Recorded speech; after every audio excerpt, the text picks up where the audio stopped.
दोस्तों, ये कहानी एक ऐसी लड़की की है जो अपने ही पति के सामने दूसरे लड़कों के साथ कबड्डी खेलती है। यहाँ तक कि उनकी एक बेटी भी होती है, पर तब भी उसे दूसरे लड़कों के साथ संबंध बनाने में मज़ा आता है। तो दोस्तों, कहानी की शुरुआत में हम जैक और मैली नाम के एक कपल को देखते हैं। उनका प्यार एक तरफा होता है। यहाँ पर जैक तो अपनी पत्नी को दिलो जान से प्यार करता था, लेकिन मैली अपने पति से कभी खुश नहीं हुई। उनकी एक 10 साल की बेटी भी होती है जो अपने पेरेंट्स से बहुत प्यार करती थी। एक दिन जब ये दोनों पार्टी में गए थे तो मैली अपने ही पति से दूर जाने लगी। उसे वहां पर अपना पुराना बॉयफ्रेंड सैम नजर आया, इसीलिए वो किसी भी चीज की परवाह किए बिना सैम के साथ फ्लर्ट करने लगती है। दूर से ये सब जैक देख रहा था, पर वह कभी भी अपनी पत्नी को दूसरे लड़कों के साथ फ्लर्ट करने के लिए मना नहीं करता, क्योंकि वो मैली से बहुत प्यार करता था और उसकी खुशी में ही अपनी खुशी समझता था। तभी जैक के पास उसकी एक दोस्त आती है और बताती है कि मैली तो अपने बॉयफ्रेंड के साथ बिजी है, क्या तुम्हें गुस्सा नहीं आता? मगर जैक बताता है कि मुझे अपनी पत्नी से कोई प्रॉब्लम नहीं, चाहे वह किसी भी मर्द के साथ घूमे। इसके बावजूद मैं उससे बहुत प्यार करता हूँ।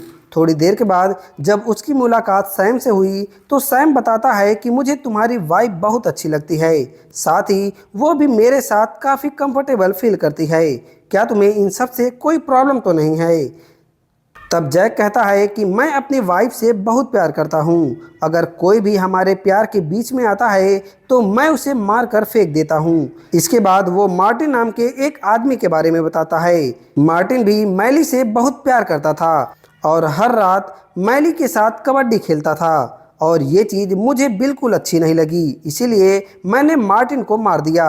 ये सुनकर डर के मारे सैम पार्टी से चला जाता है, क्योंकि कहीं ना कहीं उसे भी अपनी जान की परवाह थी और जैक की बातों से ऐसा लग रहा था कि सचमुच उसने मार्टिन को मारा होगा। उसके बाद जब जैक और मैली घर जा रहे थे तो मैली पूछती है कि तुम्हारी और सैम के बीच क्या बात हुई। जैक झूठ बोल देता है कि हम बस पार्टी में खाने चीज़ें की बात कर रहे थे। फिर घर आकर हमें पता चलता है कि जैक और मैली साथ में नहीं सोते, बल्कि जैक का एक अलग कमरा होता है। अगले दिन जैक अपनी बेटी को स्कूल छोड़ने गया, लेकिन रास्ते में उसे अपनी एक फ्रेंड मिलती है जो बताती है कि तुम्हारे बारे में अफवाह फैल रही है कि तुमने मार्टिन का मर्डर किया है। जैक कहता है कि ये सब झूठी अफवाह है, मैंने आज तक एक मक्खी भी नहीं मारी, मर्डर करना तो बहुत दूर की बात है। उसके बाद जब जैक अपने दोस्तों से मिलने गया तो वो लोग भी इसी बात को दोहराने लगे। तब जैक समझ जाता है कि कल रात पार्टी में सैम ने सबको हमारे बीच की बातें बता दी। घर आकर मैली को भी ये सारी बातें पता चल चुकी थी, इसीलिए वो भी जैक पर गुस्सा करती है और कहती है कि तुमने मेरे बॉयफ्रेंड मार्टिन को क्यों मारा? अब तुम सैम को भी डरा रहे हो ताकि वो मेरी लाइफ से दूर चला जाए। मगर जैक फिर से झूठ कहता है कि मैंने सैम को नहीं धमकाया। वो मैली को बहुत समझाने की कोशिश करता है, लेकिन मैली कहती है कि आज रात मैं सैम को डिनर पर बुलाने वाली हूँ ताकि हम तीनों मिलकर एक नया बॉन्ड बना सकें। रात को जब सैम उसके घर आया तो तीनों लोग डिनर करने लगे। इसी बीच में मैली जैक से कहती है कि तुम जॉर्जिया को सुला दो, क्योंकि आज रात सैम यहीं रुकने वाला है। जैक समझ गया था कि पक्का उसकी वाइफ और सैम साथ में सोने वाले हैं, तो वह चुपचाप जॉर्जिया के कमरे में जाकर उसे अच्छे से सुला देता है। आधी रात के समय जैक सीढ़ियों के पास आया तो उसे कमरे से कबड्डी खेलने की आवाज आ रही थी, कबड्डी कबड्डी कबड्डी कबड्डी कबच। और ये सुनकर जैक गुस्से में एक बर्तन जमीन पर गिरा देता है। तब मैली रूम से बाहर आकर कहती है कि तुम इतना शोर मत करो, अभी भी सैम के साथ मैं कुछ काम कर रही हूँ। जिसके बाद जैक रूम में जाकर सैम से अकेले में बात करता है, जहाँ वह कहता है कि तुम शायद मार्टिन को नहीं जानते थे, वो भी मैली के साथ ऐसे ही काम किया करता था, इसीलिए मैंने उसे सचमुच में मार दिया। और ये सुनकर एक बार फिर सैम डर के मारे यहाँ से भाग जाता है। अगले दिन जैक बच्चों की एक पार्टी में गया, जहाँ बातें करते हुए वो पॉल नाम के एक आदमी से मिलता है, और पॉल भी यही कहता है कि तुमने मार्टिन का मर्डर क्यों किया। लेकिन जैक उसकी बातों को बस इग्नोर करता है, क्योंकि उसे भी पता था कि अब लोग उसके बारे में उल्टी सीधी बातें करने शुरू कर दिए हैं। इसीलिए वो चुपचाप अपनी एक फ्रेंड के साथ इंजॉय करते हुए डांस करने लगता है और मैली ये सब देख रही थी और पहली बार उसे जलन महसूस हुई। वापस आते हुए वो जैक से पूछती है कि वो लड़की कौन थी जिसके साथ तुम बहुत चिपक रहे थे। तो जैक बताता है कि तुम गलत मतलब मत निकालो, क्योंकि वो मेरी बहुत अच्छी फ्रेंड है और मेरा उसके साथ कोई प्यार वाला इरादा नहीं है। लेकिन फिर भी मैली को जलन होना शुरू हो गई थी। वो जैक के करीब आने लगी और उसका कुछ करने का मन हुआ। तो जैक भी घर आकर मेलोडी के साथ कई दिनों बाद कबड्डी खेला, जिससे दोनों को बहुत मज़ा आया।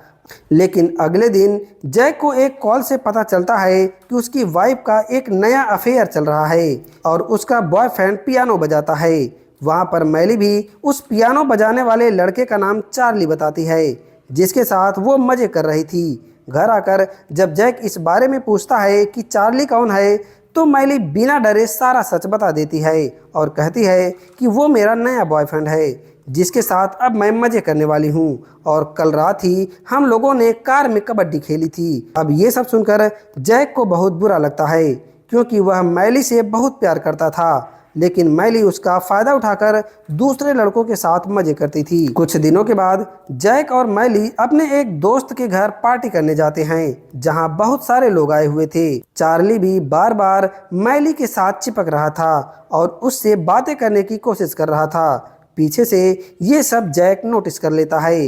रात के समय जैक देखता है कि मैली और चार्ली एक ही रूम से निकलकर स्विमिंग पूल में जाते हैं और वहीं पानी में एंजॉय करने लगते हैं। लेकिन तभी बारिश शुरू हो गई और सारे लोग स्विमिंग पूल से निकलकर कमरे में चले जाते हैं। मगर जैक बहुत गुस्से में था। वो उसी समय पूल में जाता है और चार्ली के सिर को पानी में डालकर उसे वहीं निपटा देता है और फिर वो वहां से निकलकर चुपचाप अपने घर आ जाता है। लेकिन मैली देखती है कि चार्ली घर में नहीं है। जब वह खिड़की से स्विमिंग पूल की तरफ देखती है तो उसे चार्ली मरा हुआ दिखता है। सारे लोग चार्ली की बॉडी को घर मिलाते हैं और उसके थोड़ी ही देर बाद वहां पर पुलिस भी आ जाती है। मैली ये सब बर्दाश्त नहीं कर पा रही थी और वह गुस्से में पुलिस वालों को बताती है कि चार्ली के मर्डर के पीछे जैक का ही हाथ है।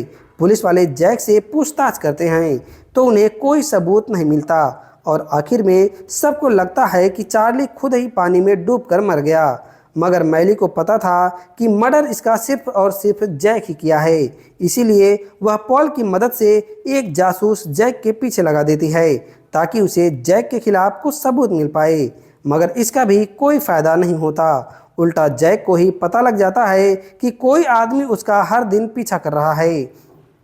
इसीलिए वो गुस्से में सीधा पॉल के घर गया और कहता है कि भले ही मैली ने तुम्हारी मदद लेकर एक जासूस मेरे पीछे लगाया हो, लेकिन तुम्हें ये सब बंद करना होगा, क्योंकि अगर आगे से कोई भी आदमी मेरे पीछे घूमता नजर आया तो इसका अंजाम बहुत बुरा होगा। इसके बाद जैक को एक और बुरी खबर मिलती है कि उसकी पत्नी ने एक और टाइम पास लड़के को अपने जाल में फंसाया है और उसका नाम रोनी होता है। और कुछ ही दिनों के बाद मैली रोनी को अपने घर लाती है, जहां पर जैक को ये सब अच्छा नहीं लगता। जैसे ही रोनी उससे बात करता है तो जैक के दिल में एक ही आवाज़ आना शुरू हो जाती है कि जल्दी ही इसका भी खेल खत्म करना होगा। और जब जब अपने वाइफ को रोनी के करीब देखता है तो उसके अंदर की आग बढ़ती जाती है।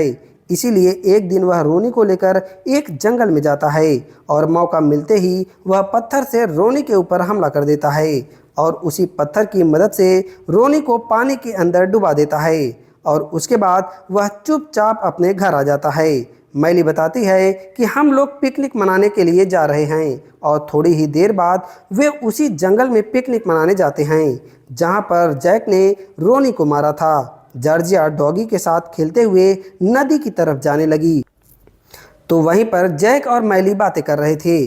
उसी के दौरान दोनों का मन कबड्डी खेलने का करने लगा और जैसे ही वे एक दूसरे के करीब आए तभी उन्हें जॉर्जिया की आवाज़ आई। जैक देखता है कि उनका डॉगी पानी की ओर भाग रहा है और साथ ही रोनी की बॉडी भी पानी के ऊपर आ गई थी। ये सब देखकर जैक उसी समय मैली और जॉर्जिया को लेकर घर वापस आ जाता है और फिर अकेले ही जंगल में जाकर रोनी की बॉडी को पानी में डुबा देता है। लेकिन पीछे से उसे ये सब करते हुए पॉल देख लेता है। दूसरी ओर मैली जब जैक के रूम की तलाशी लेने लगती है तो उसे वहां पर रोनी का वॉलेट मिलता है, जिससे मैली समझ जाती है कि जैक ने ही रोनी को भी मार दिया। उधर पॉल भी गुस्से में जैक का पीछा करता है ताकि वह जैक को पकड़कर पुलिस वालों के हवाले कर सके, लेकिन उल्टा पॉल की कार का ही एक्सीडेंट हो जाता है जिसमें पॉल की मौत हो जाती है और उसका एक्सीडेंट कराने वाला कोई और नहीं बल्कि जैक ही होता है। उसके बाद जब जैक अपने घर आया तो मैली उसे बड़े ही गौर से देख रही थी क्योंकि अब उसे जैक की सारी सच्चाई पता चल गई थी, लेकिन तब भी वो पुलिस को कुछ भी नहीं बताती क्योंकि उसे भी पता था कि जैक उसी के खातिर दूसरों का मर्डर कर रहा है और मैली भी जैक के खिलाफ सारे सबूत जलाकर राख कर दी। इसके कुछ ही दिनों के बाद जैक और मैली साथ में रहने लगे और अब मैली भी दूसरे लड़कों के साथ संबंध बनाना बंद कर दिया है और अब ये दोनों बहुत ही प्यार से रहने लगे हैं। दरअसल मैली भी जैक को बहुत ज़्यादा प्यार करती थी और वह चाहती थी कि जैस उसके लिए कुछ ऐसा ही काम करे, इसीलिए वह उसका अटेंशन पाने के लिए दूसरे लड़कों के साथ संबंध बनाती थी और जैक भी उन सभी आदमियों को मार देता था जिससे भी मैली संबंध बनाती थी। और इसी सीन के साथ ये मूवी खत्म हो जाती है। तो दोस्तों, आपको ये कहानी कैसी लगी? साथ ही वीडियो को लाइक करके चैनल को सब्सक्राइब करना मत भूलिएगा। अब हम मिलते हैं एक नई वीडियो के साथ।